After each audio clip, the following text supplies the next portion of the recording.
میں گجرانوالا مارکیٹ میں جا رہا تھا تو میں نے ایک بوڑھے شخص کو دیکھا کہ اس نے کمر پہ بوری لادی ہے، مزدوری کر رہا ہے۔ تو میں اس سے شناسا تھا تو میں روک کے کہا کہ اب اتنے بوڑھے ہو گئے ہو تو کام چھوڑ کیوں نہیں دیتے؟ تو اس نے مجھ سے مخاطبہ کر کے جو بات کہی، وہ کبھی اس کا لہجہ مجھے نہیں بھولا۔ ایسے اس نے بڑی اس کی سخت انگلی تھی اور پوری طرح اس نے ایسے کہا حضرت، اور ساتھ اس کی آنکھوں میں نمی تھی، حضرت ایک میری بیٹی رہتی جس کی ابھی میں نے شادی کرنی، تو پھر انشاءاللہ کام چھوڑ دوں گا۔ تو میں سوچ میں پڑ گیا، یہ باپ تو زندہ درگور کرتا تھا، آج یہ جھکی ہوئی کمر پہ بھی بوریاں لاد کے مزدوری کر رہا ہے۔ یہ بھائی تو قتل کر دیتا تھا، کل کوئی میرا بہنوئی نہ کہلائے، اور آج یہ فیکٹری میں اوور ٹائم لگا رہا ہے کہ میں بہن کے ہاتھ پیلے کرنے۔ بھائی کے سینے میں پیار کس نے ڈالا؟ باپ کے سینے میں محبت کس نے ڈالی؟ اندر سے جواب آیا، میلاد والے رسول۔ ام المومنین سیدہ عائشہ رضی اللہ تعالیٰ عنہ فرماتی ہیں، ایک حبشیہ خاتون آئی اور اس کی دونوں پہلوؤں میں 2 بیٹیاں تھیں۔ اس نے سوال کیا، میں نے سارا گھر ڈھونڈا لیکن اس کو دینے کے لیے کچھ نہ ملا۔ مال کے کونین ہیں گو پاس کچھ رکھتے نہیں، 2 جہاں کی نعمتیں ہیں ان کے خالی ہاتھ۔ اللہ اکبر۔ تو حضور علیہ السلام کا گھر ہے، کچھ ملا نہیں۔ کہا، میں نے کہا یہ گوارا نہیں کہ ہمارے گھر سے کو خالی جائے۔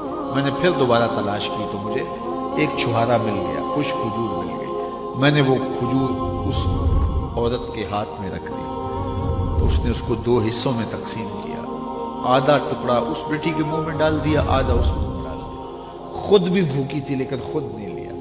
ام المومنین آپ دیدہ ہو گئے۔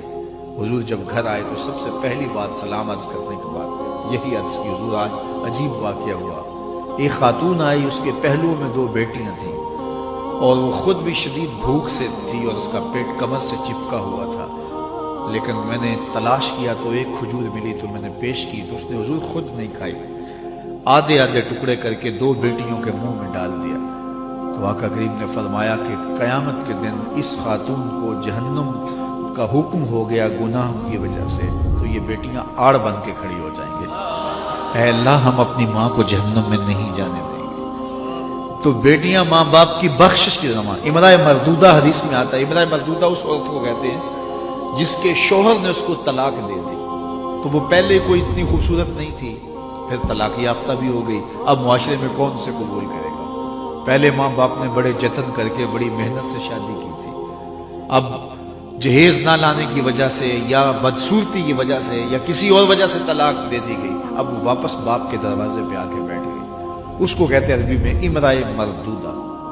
تو حدیث میں آتا ہے کہ قیامت کے دن اس امرأہ مردودہ کے باپ کو جہنم کا گناہوں کی وجہ سے حکم ہو گیا تو یہ اللہ سے بحث کرے گی، یہ درمیان میں کھڑی ہو جائے گی اور اللہ سے بحث کرے گی، یا اللہ تو نے نہ مجھے عقل دی نہ تو نے مجھے شکل دی، سسرال نے قبول نہیں کیا، خامن نے دھکا دے دیا، یہ ایک بوڑھا تھا مزدوری کر کے میرا پیٹ پالتا رہا، میں تو اس کو جہنم میں نہیں جانے دوں گا۔ حدیث میں آتا ہے اللہ اس کی بات کو مان کر کے اس کے گناہگار باپ کو جنت عطا کر۔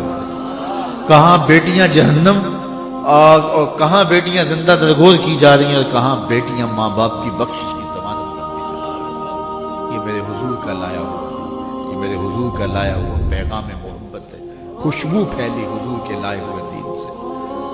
تو ایک دن کا میلاد کیا، ساری زندگی ان کے نام لگا دیں، حق کے شکر پھر بھی ادا کریں۔ تو بیٹیوں کے لیے آج عزت ہے، وہ ایک زمانہ وہ تھا، آج یہ میں بات کر رہا ہوں تو کتنی آنکھیں نمناک ہیں، کیونکہ ہم بھی سینے کے اندر دل رکھتے ہیں اور ہمارے گھروں میں بھی بیٹیاں ہیں۔ تو یہ پیار کہاں سے آ گیا؟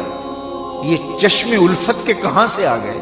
یہ تو بیٹیوں کو انسان زندہ کر کے درگور کر کے فخر کر رہا تھا، تو اب بیٹی کا نام اس کے دل کو قرار دیتا ہے۔ جب گھر میں جاتا ہے، یہ پچھلے دنوں کے اندر زینب کا واقعہ ہوا تو ہر شخص اپنی بیٹی سے لپٹ کے رویا اور اس کی عجیب کیفیت تھی، بیٹیوں کا پیار جاگا، عجیب محبت کا عالم تھا، اور پورا معاشرہ اس کے اندر ایک جو ہے وہ انگڑائی آئی اور بیٹیوں کے لیے محبت کے جذبات کس طرح ابھرے۔ تو یہ تو زندہ درگور کرتا تھا انسان، یہ پیار ملا کہاں سے؟